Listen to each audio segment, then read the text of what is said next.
जय हिंद दोस्तों, आप सभी का स्वागत है इंदिरा स्टैटिक जीके में। तो फ्रेंड, ये हमारा इंडियन पॉलिटी का आज हमारा लेक्चर नंबर 4 है। ठीक है, इससे पहले हम 3 टॉपिक कंप्लीट कर चुके हैं। अगर अभी तक आपने नहीं देखा है तो प्लेलिस्ट बना हुआ है, आप वहाँ पे जाकर देख सकते हैं, पढ़ सकते हैं। काफ़ी इंपॉर्टेंट क्वेश्चन उसमें भी हमने किया था। ठीक है, इसमें बात करेंगे फ्रेंड भारत संविधान की अनुसूची शेड्यूल से संबंधित इंपॉर्टेंट क्वेश्चन हम इस वीडियो में करेंगे। ठीक है, टोटल हमारा 25 क्वेश्चन होगा। ठीक है, जो कि हमारा सारे इंपॉर्टेंट क्वेश्चन इसमें रखा है हमने। तो पूरा वीडियो देखिएगा फ्रेंड। वीडियो अच्छा लगे तो वीडियो को लाइक और चैनल को सब्सक्राइब जरूर कर लीजिएगा। ठीक है, ये ये लेक्चर आपके सभी एग्जामों के लिए इम्पोर्टेंट होने वाला फ्रेंड, इसलिए पूरा वीडियो देखिएगा, स्किप मत कीजिएगा। ठीक है, अगर पीडीएफ चाहिए तो हमारे टेलीग्राम से जुड़ सकते हैं फ्रेंड। वहाँ पे पीडीएफ के साथ साथ आपको डेली क्विज भी मिलेगा। ठीक है, और डिस्कशन भी होता है वहाँ पे। ठीक है, तो आप जुड़ सकते हैं। चलिए शुरू करते बिना देरी किए हुए फ्रेंड। पहला क्वेश्चन है आपके सामने, संविधान सभा की प्रारूप समिति द्वारा प्रस्तुत प्रारूप संविधान में कितने अनुसूची थी? ठीक है, आपसे पूछा है कि प्रारूप संविधान में कितने अनुसूची थी। ऑप्शन है 8, 12, 11 या 22। तो ध्यान रखिएगा, प्रारूप संविधान में 8 अनुसूची था। और वर्तमान की बात करें तो वर्तमान में कितना अनुसूची है? तो 12। ठीक है, कितना है? तो 12 अनुसूची वर्तमान में है, ये आपको ध्यान में रखना है। ठीक है, अनुच्छेद की बात करें तो 470 अनुच्छेद है। और भाग की बात करें तो भाग है वर्तमान में 25। ठीक है, तो ये भी आपको ध्यान में रखना है। आगे बढ़ते फ्रेंड। सेकेंड क्वेश्चन है, संविधान सभा किस अनुसूची में राज्य और केंद्र शासित प्रदेशों और उनके क्षेत्र का उल्लेख किया गया है? सिंपल सा आपसे पूछा गया है कि किस अनुसूची में राज्य और केंद्र शासित प्रदेशों के उनके क्षेत्र का उल्लेख किया गया है। ऑप्शन है द्वितीय अनुसूची, तृतीय, प्रथम या इनमें से कोई नहीं। राज्य की बात करें फ्रेंड तो ध्यान में रखिएगा, अब वर्तमान में कितना राज्य है? तो 28 है। केंद्र शासित प्रदेश की बात करें तो वर्तमान में 8 केंद्र शासित प्रदेश है, ये भी आपको ध्यान में रखना है। इस क्वेश्चन की बात करें तो आपका सही उत्तर हो जाएगा ऑप्शन सी, प्रथम अनुसूची। ठीक है, प्रथम अनुसूची आपका सही उत्तर हो जाएगा ऑप्शन सी। ठीक है, यहाँ तक क्लियर है। आगे बढ़ते हैं। नेक्स्ट क्वेश्चन है, संविधान के कौन से संशोधन के द्वारा दिल्ली को राष्ट्रीय राजधानी क्षेत्र का दर्जा दिया गया था? नेशनल कैपिटल दिल्ली को कब दिया गया था, ये आपसे पूछा गया फ्रेंड। ठीक है, तो 71वें संविधान संशोधन के द्वारा, 69वें संविधान संशोधन के द्वारा या 92 संविधान संशोधन के द्वारा या इनमें से कोई नहीं। ये ऑप्शन है आपका। आप हमें कमेंट कीजिए क्या आंसर हो जाएगा इसका। तो ध्यान में रखिएगा, ऑप्शन बी आपका सही उत्तर हो जाएगा 69, 69वें संविधान संशोधन 1991 में। ठीक है, 1991 में ये संविधान संशोधन के द्वारा राष्ट्रीय राजधानी को दिल्ली को ये दर्जा दिया गया था 1991 में। तो ऑप्शन बी यहाँ पे करेक्ट हो जाएगा आपका आंसर। ठीक है, यहाँ तक क्लियर। चलिए नेक्स्ट क्वेश्चन देखते हैं फ्रेंड। फोर्थ क्वेश्चन है, संविधान की द्वितीय अनुसूची का संबंध निम्नलिखित में से किससे है? ठीक है, द्वितीय अनुसूची का संबंध निम्नलिखित में से किससे है? भाषा से, शपथ ग्रहण से, या राज्यसभा के प्रतिनिधित्व से, या महत्वपूर्ण पदाधिकारों के वेतन से। ठीक है, द्वितीय अनुसूची के बारे में पूछा गया है। जल्दी जल्दी कमेंट कीजिए फ्रेंड, क्या आंसर होगा इसका। तो ध्यान रखिएगा, द्वितीय अनुसूची की बात करें तो इसमें महत्वपूर्ण जितने भी पद है उनके पदों के वेतन से संबंधित इसमें उल्लेख किया गया है। ठीक है, तो ऑप्शन डी आपका सही उत्तर हो जाएगा, महत्वपूर्ण पदाधिकारों के वेतन से संबंधित में। ठीक है, नेक्स्ट क्वेश्चन है, निम्नलिखित में से कौन सा कथन सही है? द्वितीय अनुसूची के संबंध में कौन सा कथन सही है? पहला है राष्ट्रपति राज्य के राज्यपालों को वेतन का प्रावधान। दूसरा है सर्वोच्च न्यायालय उच्च न्यायालय के न्यायाधीशों के वेतन का प्रावधान। तीसरा है संसद तथा राज्य विधानमंडलों के अधिकारों के वेतन का प्रावधान। फोर्थ है नियंत्रण एवं महालेख परीक्षक के वेतन का प्रावधान। द्वितीय अनुसूची में अभी हमने देखा था कि वेतन से संबंधित है, तो कौन कौन से महत्वपूर्ण पद है जिसके वेतन से संबंधित इसमें उल्लेख किया गया है? तो यहाँ पे ध्यान रखिएगा option A, B, second, third, fourth, ये सारे ऑप्शन आपका सही उत्तर हो जाएगा। तो ऑप्शन डी यहाँ पे सही उत्तर हो जाएगा। ध्यान रखिएगा, इसमें कभी कभी पूछ दिया जाता है कि राष्ट्रपति के वेतन का संबंध किस अनुच्छेद से है, इस तरह से क्वेश्चन आते रहता है। तो ऑप्शन डी आपका सही उत्तर हो जाएगा, सभी इसमें सही है। ठीक है, चलिए नेक्स्ट क्वेश्चन है, भारतीय संविधान की तीसरी अनुसूची का संबंध किससे है? हमने पहला और दूसरा अनुसूची यहाँ तक कवर कर चुके हैं फ्रेंड। ठीक है, अब तीसरा अनुसूची के बारे में क्वेश्चन देखेंगे। तो पूछा गया है कि इस तीसरा अनुसूची का संबंध किससे है? भाषाओं से, शपथ तथा प्रतिज्ञान से, अनुसूचित जनजाति या अनुसूचित क्षेत्र के प्रशासन से। ऑप्शन बी आपका सही उत्तर हो जाएगा। ठीक है, दूसरा अनुसूची में वेतन से संबंधित देखा था और तीसरा अनुसूची में ध्यान रखिएगा इसमें पदों के शपथ ग्रहण से संबंधित इसमें उल्लेख किया गया है। तो ऑप्शन बी आपका सही उत्तर हो जाएगा। क्या हो जाएगा? ऑप्शन बी शपथ तथा प्रतिज्ञान से संबंधित है। यहाँ पे 2-3 पॉइंट ध्यान में रखिएगा। अगर राष्ट्रपति की बात करें, ठीक है, राष्ट्रपति के शपथ की बात करें तो राष्ट्रपति के शपथ इंडिया के सीजीआई के द्वारा दिलाया जाता है। अनुच्छेद आपको ध्यान में रखना है, आर्टिकल आपको ध्यान में रखना है, 60 राष्ट्रपति के शपथ से संबंधित है। उपराष्ट्रपति की बात करें, उपराष्ट्रपति का शपथ कौन दिलाता है? तो राष्ट्रपति के द्वारा दिलाया जाता है। और आर्टिकल की बात करें तो 69 संबंधित है उपराष्ट्रपति के शपथ ग्रहण से। ठीक है, तो यहाँ तक ये दोनों पॉइंट भी आपको क्लियर हो गया होगा। चलिए नेक्स्ट क्वेश्चन देखते हैं, संविधान के किस अनुसूची में राज्य की परिषद के सीटों का बंटवारा का प्रावधान मिला है? ठीक है, आपसे पूछा गया है कि परिषद के सीटों का आवंटन का प्रावधान किस अनुच्छेद में है, ये आपसे पूछा गया है। ठीक है, तो चतुर्थ अनुच्छेद आपका सही उत्तर हो जाएगा ऑप्शन बी। ठीक है, ऑप्शन बी यहाँ पे ध्यान रखिएगा, आपका सही उत्तर हो जाएगा। नेक्स्ट क्वेश्चन है, निम्नलिखित में से कौन सा कथन संविधान के अनुसूची 5 से संबंधित है? ठीक है, अनुसूची 5 से संबंधित है कौन सा? तो ऑप्शन ए है अनुसूचित क्षेत्र के प्रशासन और नियंत्रण का प्रावधान, दूसरा है अनुसूचित जनजाति के प्रशासन एवं नियंत्रण का प्रावधान, और तीसरा है दल बदल के आधार पर आयोग घोषित करने के साथ, या डी है ए और बी दोनों। ठीक है, कमेंट कीजिए फ्रेंड, क्या आंसर हो जाएगा इसका?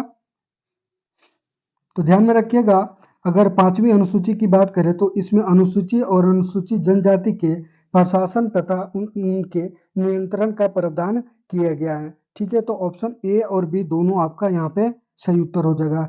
दल बदल की बात करें तो ये 10वीं अनुसूची से संबंधित है, जो कि आगे हम इसके बारे में भी डिस्कस करेंगे।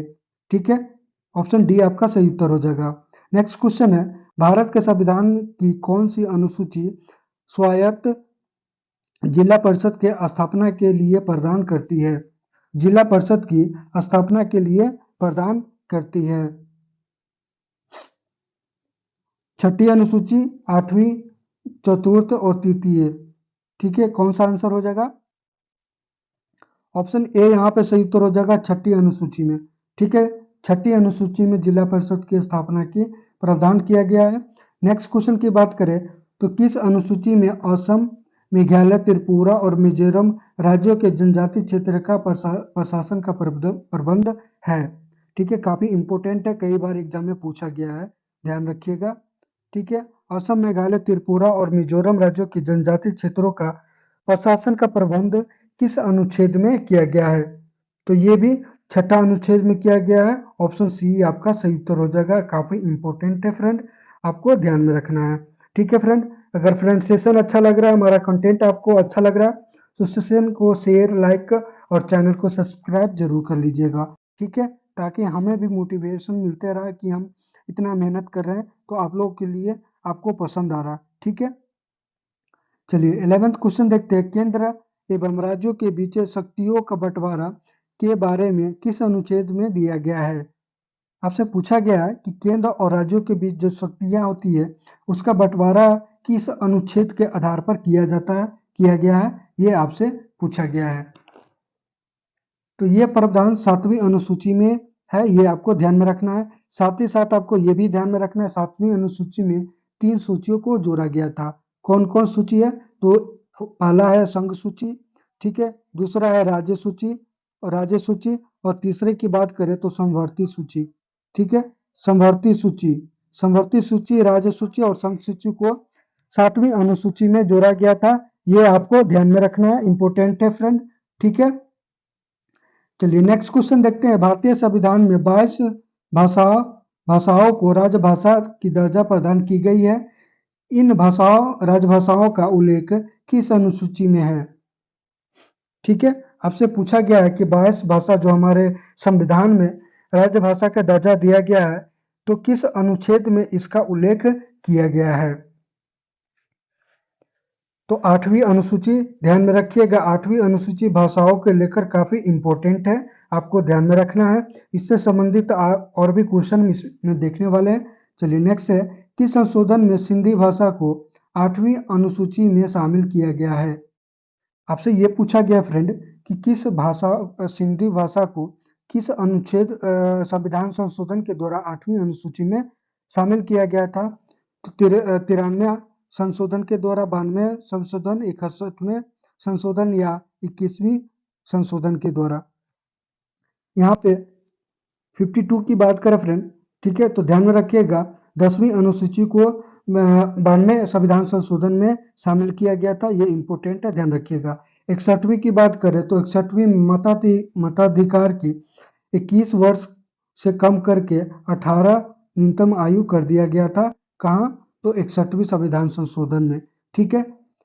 इस क्वेश्चन की बात करें तो इस क्वेश्चन का सही उत्तर हो जाएगा 21वीं संविधान संशोधन 1967 के द्वारा 8वीं अनुसूची में सिंधी भाषा को जोड़ा गया था, ठीक है। यहाँ तक क्लियर है? ये प्रश्न क्लियर हो गया फ्रेंड, ठीक है, आगे बढ़े। चलिए 14 क्वेश्चन है, निम्नलिखित में से कौन कौन से भाषा 71वीं संविधान संशोधन के द्वारा 8वीं अनुसूची में जोड़ा गया था? ठीक है, 8वीं अनुसूची भाषाओं के लेकर काफी इंपॉर्टेंट है। ये सारा क्वेश्चन आपको किसी न किसी एग्जाम में जरूर मिलेगा, ठीक है, इसलिए ध्यान से देखिए फ्रेंड। 71वीं संविधान संशोधन की बात करें फ्रेंड, तो 71वीं संविधान संशोधन के द्वारा नेपाली, कोंकणी और मणिपुरी ये तीनों भाषाओं को जोड़ा गया था, ठीक है। तो ऑप्शन डी आपका सही उत्तर हो जाएगा, ठीक है। साथ ही साथ आपको ईयर भी ध्यान में रखना है कि 71वें संविधान संशोधन कब हुआ था? तो 1992 में, ठीक है, 1992 में 71वीं संविधान संशोधन हुआ था। इसके तहत ही ये तीनों भाषा को 8वीं अनुसूची में जोड़ा गया था। अब ध्यान रखिएगा, अगर याद करने की बात करें तीनों भाषा को, तो नमक के तरह आप याद रख सकते हैं। नमक जैसे हो गया तो न से नेपाली और म से मणिपुरी, क से कोंकणी, ठीक है। तो नमक शब्द से आप इसे याद कर सकते हैं, ठीक है। ये सारा पॉइंट क्लियर हो गया फ्रेंड, आगे बढ़ते हैं नेक्स्ट क्वेश्चन की तरफ। नेक्स्ट क्वेश्चन है, बोडो, डोगरी, मैथिली और संथाली भाषा को किस संशोधन के द्वारा 8वीं अनुसूची में जोड़ा गया था? ठीक है, पिछला क्वेश्चन में क्या क्या हमने देखा था? नेपाली, मणिपुरी और कोंकणी भाषा को 71वीं संविधान संशोधन के द्वारा जोड़ा गया था। इस क्वेश्चन में पूछा है कि बोडो, डोगरी, मैथिली और संथाली भाषा को किस संविधान संशोधन के द्वारा 8वीं में जोड़ा गया है?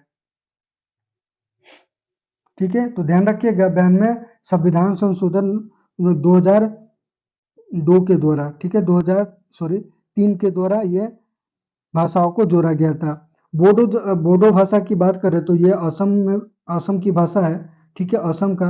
डोगरी की बात करें तो ये जम्मू कश्मीर का भाषा है।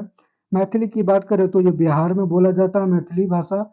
और संथाली की बात करें तो ये झारखंड, छत्तीसगढ़ और पश्चिम बंगाल में बोला जाता है संथाली भाषा, तो ध्यान रखिएगा, ठीक है। मेन रूप से झारखंड में बोला जाता है, लेकिन कुछ कुछ जगह पश्चिम बंगाल और छत्तीसगढ़ में भी बोला जाता है, तो ये भी आपको ध्यान में रखना है, ठीक है। चलिए नेक्स्ट क्वेश्चन देखते हैं, किस संविधान संशोधन अधिनियम के द्वारा भारतीय संविधान को 9वीं सूची में जोड़ा गया था? ठीक है, 9वीं सूची को जोड़ा गया था। ऑप्शन है पहला, दूसरा, 7वां या 9वां। तो ध्यान में रखिएगा, ये हो जाएगा अपना ऑप्शन ए, ठीक है। पहला संविधान संशोधन 1951, ठीक है, पहला संविधान संशोधन 1951 में 9वीं अनुसूची को संविधान में जोड़ा गया था, ये ध्यान में रखिएगा। ठीक है, चलिए नेक्स्ट क्वेश्चन है, कौन से अनुसूची में केंद्र और राज्य के कानूनों की, एक मिनट फिर, ये क्वेश्चन कर लिया था हमने, हाँ ये, कौन से अनुसूची में केंद्र और राज्य कानूनों की एक ऐसी सूची है जिन्हें न्यायालय के समक्ष चुनौती नहीं दी जा सकती है। ठीक है, आपसे पूछा है कि कौन से अनुसूची को न्यायालय के समक्ष चुनौती नहीं दी जा सकती है, तो 9वीं अनुसूची को नहीं दी जा सकती है, ऑप्शन सी आपका सही उत्तर हो जाएगा। ठीक है, 18 क्वेश्चन है, किस राज्य के आरक्षण विधेयक को 9वीं अनुसूची में शामिल किया गया था, काफी इंपॉर्टेंट क्वेश्चन है फ्रेंड। ठीक है, 9वीं अनुसूची में तमिलनाडु को शामिल किया गया था, ऑप्शन सी आपका सही उत्तर हो जाएगा। ठीक है, तमिलनाडु आरक्षण विधेयक को 9वीं अनुसूची में शामिल किया गया था, ये ध्यान में रखिएगा। ठीक है, 92वें संविधान संशोधन 1985 के द्वारा कौन से अनुसूची को भारतीय संविधान में जोड़ा गया था। ठीक है, तो ध्यान में रखिएगा, यहाँ पे आपका सही उत्तर हो जाएगा ऑप्शन बी। ठीक है, ऑप्शन बी, 10वीं अनुसूची को 92 संविधान संशोधन 1985 में इसे जोड़ा गया था 10वीं अनुसूची में। ठीक है, तो 10वीं अनुसूची का संबंध दल बदल से भी है, ये भी एक काफी बार हर एग्जाम में लगभग पूछा गया सवाल है। दल बदल किस अनुच्छेद से संबंधित है, तो 10वीं अनुसूची से। नेक्स्ट क्वेश्चन है, दल बदल के आधार पर निर्वाचित सदस्यों की आयोग्यता का प्रावधान किस अनुसूची में, तो अभी हमने डिस्कस किया था, ऑप्शन सी आपका सही उत्तर हो जाएगा 10वीं अनुसूची में। ठीक है, 73वें संविधान संशोधन अधिनियम के द्वारा भारतीय संविधान में कौन सी अनुसूची जोड़ा गया है, तो फ्रेंड ये क्रम बाय क्रम आपको सारा क्वेश्चन मिलेगा इस वीडियो में। ठीक है, तो पूरा वीडियो देखिए फ्रेंड, काफी इंपॉर्टेंट क्वेश्चन है इस वीडियो में, सारे इंपॉर्टेंट है, आपको काफी फायदा मिलने वाला है। 21 क्वेश्चन की बात करें तो 73वें संविधान संशोधन के द्वारा किस अनुच्छेद को जोड़ा गया था, ये आपसे पूछा गया है। ठीक है, तो 11वीं अनुसूची को जोड़ा गया है, 11वीं अनुसूची को जोड़ा गया 73वें संविधान संशोधन 1992 में। ठीक है, 1992 में 11वीं अनुसूची को जोड़ा गया है। और ध्यान में रखिएगा, 11वीं अनुसूची की बात करें फ्रेंड, तो इसमें पंचायतों के शक्ति, अधिकार और जिम्मेदारी की चर्चा इसमें की गई है। पंचायतों के शक्ति, अधिकार और जिम्मेदारी की इसमें चर्चा की गई है, तो ये भी आपको ध्यान में रखना है। ठीक है, नेक्स्ट क्वेश्चन है, 11वीं अनुसूची में कितने विषयों को पंचायती राज संस्थाओं के कार्य करने के लिए प्रावधान किया गया था, 22 भाषा, 25, 24 या 29 भाषा, तो डी आपका सही उत्तर हो जाएगा, ऑप्शन डी यहाँ पे 29 भाषा। ठीक है, अब हमें कमेंट करके बताइएगा कि राष्ट्रीय पंचायती राज दिवस कब मनाया जाता है, ये आपको कमेंट करके हमें को बताना है फ्रेंड। ठीक है, राष्ट्रीय पंचायती दिवस कब मनाया जाता है। नेक्स्ट क्वेश्चन है, 74वें संविधान संशोधन अधिनियम के द्वारा भारतीय संविधान में कौन से अनुसूची को जोड़ा गया था। हमने 73वें अभी पिछला क्वेश्चन में देखा था, जो कि 11वीं सूची जोड़ा गया था। 74वीं की बात करें तो ये 12वीं अनुसूची जोड़ा गया था, 74वीं संविधान संशोधन 1993 में। ठीक है, 1993 में जोड़ा गया था 12वीं अनुसूची को, तो ध्यान रखिएगा। ठीक है, चलिए नेक्स्ट क्वेश्चन देखते हैं, नगर पालिका की शक्ति, अधिकार और जिम्मेदारी किस अनुसूची में जोड़ा गया है, तो 12वीं अनुसूची में जोड़ा गया है, ये आपको ध्यान में रखना है। 12वीं अनुसूची में नगर पालिका के शक्ति, अधिकार और जिम्मेदारी का उल्लेख किया गया है 12वीं अनुसूची में, ये आपको ध्यान में रखना है। ठीक है, चलिए आज का लास्ट क्वेश्चन देखते हैं फ्रेंड, नगर पालिका, नगर निगम और नगर परिषद के संवैधानिक दर्जा किस अनुच्छेद में दिया गया है, तो नगर पालिका और नगर निगम और नगर परिषद की बात करें फ्रेंड, तो इसे नगर निकाय के नाम से भी जाना जाता है, ये भी आपको ध्यान में रखिएगा, नगर निकाय के नाम से भी जाना जाता है तीनों को। ठीक है, संवैधानिक दर्जा की बात करें तो ये 12वीं अनुसूची में ही दिया गया था, ऑप्शन सी आपका सही उत्तर हो जाएगा। ठीक है फ्रेंड, तो फ्रेंड संविधान की अनुसूची या शेड्यूल से जितने भी सारे इंपॉर्टेंट क्वेश्चन बन सकते थे, सारे इस वीडियो में हमने डिस्कस किए हैं। ठीक है, इससे बाहर आपको नहीं पूछा जाएगा। ठीक है, वीडियो अच्छा लगा फ्रेंड तो वीडियो को लाइक और चैनल को अब अगर अभी तक सब्सक्राइब नहीं किया है तो सब्सक्राइब जरूर कर लीजिएगा।